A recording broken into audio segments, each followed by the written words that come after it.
आज शिक्षण व्यवस्था व्यवस्थित व्हावी एवढीच तर मागणी होती त्या विद्यार्थ्यांची. त्यांचा आवाज जर दाबला जातोय तर उद्या तुमची कुठलीही आवश्यकता लक्षात घेतली जाणार नाही. याकडे प्रत्येक नागरिकाने लक्ष द्यावे. आणि खरंच आपण स्वतंत्र आहोत का?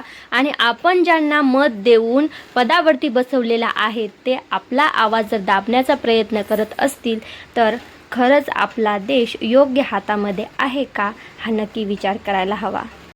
हॅलो, हाय, नमस्कार. मी दीपिका पुन्हा एकदा तुम्हा सर्वांचं अगदी मनापासून स्वागत करते आपल्या नवीन व्हिडिओमध्ये. खरं तर हा व्हिडिओ किंवा ह्या व्हिडिओमध्ये काय बोलायचं असं काहीही मी ठरवलं नव्हतं.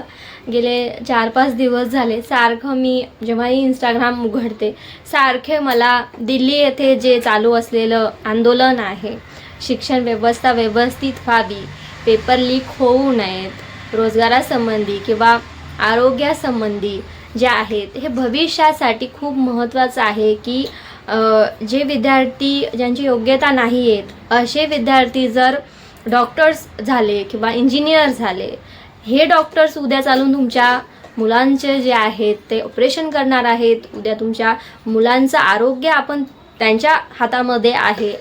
सपोज आता माझ्या मुलीचं ऑपरेशन झालेलं आहे, तिला हार्टचा प्रॉब्लेम होता, हार्ट सर्जरी झालेली आहे तिचे, ओपन हार्ट सर्जरी. आणि कदाचित जर मी ज्या हातांमध्ये माझी मुलगी सोपवते ऑपरेशनसाठी त्या जर डॉक्टरनी व्यवस्थितरित्या अभ्यास करून तो डॉक्टर झालेला नसेल, फेक डिग्री त्याच्याकडे असेल आणि अशा हातांमध्ये जेव्हा आपण आपलं मूल देणार आहोत एक एवढ्या विश्वासाने आणि ते जर व्यवस्थितरित्या नाही झालं आणि काही बरं वाईट झालं आपल्या मुलांचं तर त्याला कोण जबाबदार असणार आहे? तर हे डोक्यामध्ये सारखं माझ्या फिरतं जेव्हाही मी ते व्हिडिओ बघते ते. आणि खरंच मुद्दा चुकीचा नाही आहे, कारण की खरंच आहे ना, आरोग्य, रोजगार आणि शिक्षण व्यवस्था जर व्यवस्थित नसेल तर ह्या सगळ्या गोष्टींवरती त्याचा परिणाम पडणारच आहे. बाकीचे मुद्दे जसे महत्त्वाचे असतात, अनेक आंदोलन होत असतात, जसे मुद्दे महत्त्वाचे आहेत तसे हा देखील मुद्दा जो आहे तो महत्त्वाचा आहे.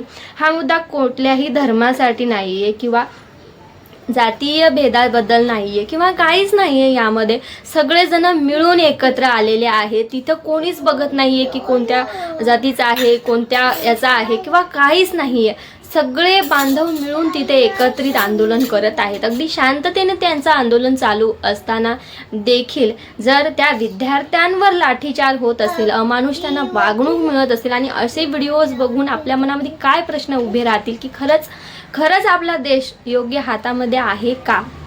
आपण ज्यांना निवडून दिलंय ते जर आपलाच आवाज दाबण्याचा प्रयत्न करत असतील तर मग आपण काय विचार करायचा? आपल्या डोक्यामध्ये हा विचार येईलच की आपण ज्यांना निवडून दिलंय, आपण ज्यांना पदावरती बसवलंय ते जे आहे ते खरंच आपल्याला योग्य वागणूक देत आहेत का? हा प्रश्न मग तिथे उभा राहतो. खरं तर काहीही स्क्रिप्टेड नाही आहे ह्या व्हिडिओमध्ये. मला जे वाटेल तेच मी माझं मत मांडणार आहे. मला तरी असं वाटतं की जंतर मंतर येथे चालू असलेलं आंदोलन जे आहे ते योग्य आहे, कारण की उद्या आपल्या मुलांचं भविष्य त्यावरती डिपेंड आहे. जे इंजिनियर्स बनतील ते आपलं घर बांधणार आहेत, मोठमोठ्या बिल्डिंग्स बांधणार आहेत, रस्ते तयार करणार आहेत किंवा अनेक गोष्टी करणार आहेत. तर ते फेक डिग्री घेऊन पास झालेले नसावेत. डॉक्टर्स आहेत ते सुद्धा जे खरंच गुणवंत आहेत तेच अधिकारी व्हावेत, अनेक अधिकारी बनतील. आणि जे फेक डिग्री घेऊन हे करतील पुन्हा मग काय होईल? भ्रष्टाचार जो आहे तो खूप साऱ्या प्रमाणामध्ये वाढणारच आहे.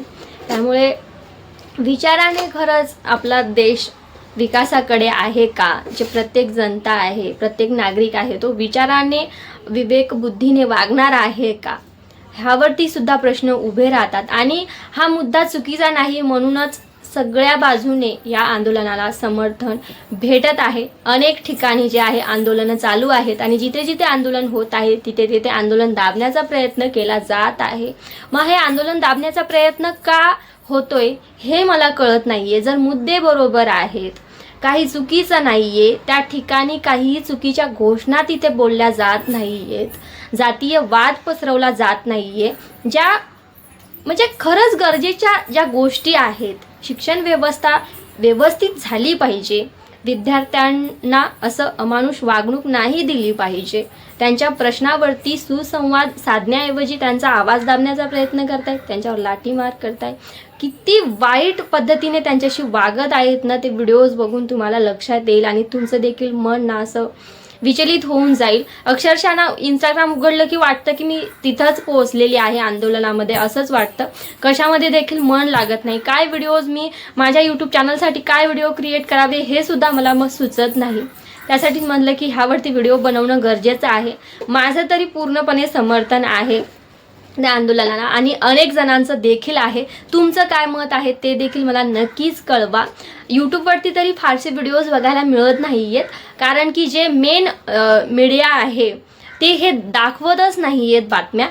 इंस्टाग्रामवरती ज्यांनी जे व्हिडिओज बनवलेले आहेत, छोटे मोठे जे रिपोर्टर्स आहेत, त्यांनीच ते व्हिडिओ जे आहेत ते शेअर केलेले आहेत. मेन मीडिया तर दाखवतच नाही आहे, काही थोडक्यातच दाखवत आहे. म्हणजे आधी तर काही दाखवलंच नाही, नंतर आता थोडं थोडं दाखवायला स्टार्ट केलेलं आहे त्यांनी. म्हणजे हा मुद्दा अयोग्य वाटतो का, किंवा का हा मुद्दा दाबला जातोय, की का शिक्षण व्यवस्थेकडे लक्ष दिलं जात नाही आहे. बाकी जशा गोष्टी महत्त्वाच्या आहेत तसं शिक्षण व्यवस्था खूप महत्त्वाची आहे. जर आपल्या देशामधली शिक्षण व्यवस्था व्यवस्थित नसेल तर मग आपण आपल्या मुलांना काय शिकवतोय. आपण जे आपल्या मुलांना शिकवतोय पुढे चालून आपले मुलं देखील जे आहे स्पर्धा परीक्षा देणार आहेत आणि त्यांनी स्पर्धा परीक्षेमध्ये उतरल्यानंतर त्यांच्यासोबत देखील असंच होणार आहे. आणि ज्यांनी खरंच अभ्यास केलेला आहे ते मागे राहतील आणि ज्यांना आधीच जो पेपर मिळालेला आहे, आधीच प्रश्नपत्रिका मिळालेली आहे, ते तर मग टॉपर होतील ना, ते तर पुढे जातील, पदावरती बसतील, अधिकारी होतील. आणि जे खरंच गुणवंत आहेत ते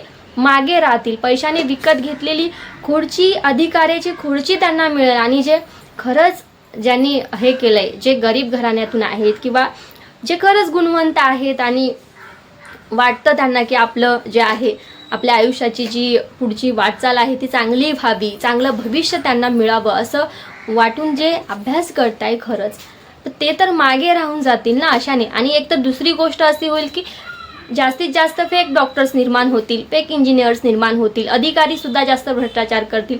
सगळं जे आहे ते सगळं जे आहे हळूहळू जे आहे भारत विकासाकडे जाण्याऐवजी अधोगतीकडे जो आहे तो जाणार आहे या दृष्टिकोनातून. त्यामुळे शिक्षण खूप महत्त्वाचं आहे आणि शिक्षण व्यवस्थासुद्धा चांगली व्हावी, सुधारावी, पेपर लीक्स होऊ नये ह्यासंबंधी ज्या मागण्या आहेत त्या विद्यार्थ्याच्या नक्की पूर्ण झाल्या पाहिजे आणि सरकारने त्यांच्याशी सुसंवाद साधला पाहिजे. नाहीतर त्यांचा आवाज दाबण्याचा जो प्रयत्न केला जातोय तो आवाज तर दाबला जाणार नाही आहे, कारण की हे मुद्दे चुकीचे नाही आहेत आणि मुद्दा चुकीचा नसल्यामुळे सगळ्या बाजूने या आंदोलनाला समर्थन भेटत आहे. त्यामुळे सरकारने जे आहे ते सुसंवादच साधला पाहिजे विद्यार्थ्यांशी. लाठीमार किंवा अमानुष वागणूक करून त्यांचा आवाज दाबण्याचा प्रयत्न केला नाही पाहिजे असं मला तरी वाटतं. तर तुम्हाला जंतर मंतर आंदोलनाबद्दल काय वाटतं नक्कीच कळवा. फारसं मी काही स्क्रिप्टेड नव्हतं, जे मला वाटलं, जे माझं मत आहे ते मी मांडण्याचा प्रयत्न केलेला आहे. तुम्हाला यासंबंधी काय वाटतं नक्कीच कळवा आणि भेटूया अशाच एका नवीन व्हिडिओ सहित. तोपर्यंत धन्यवाद.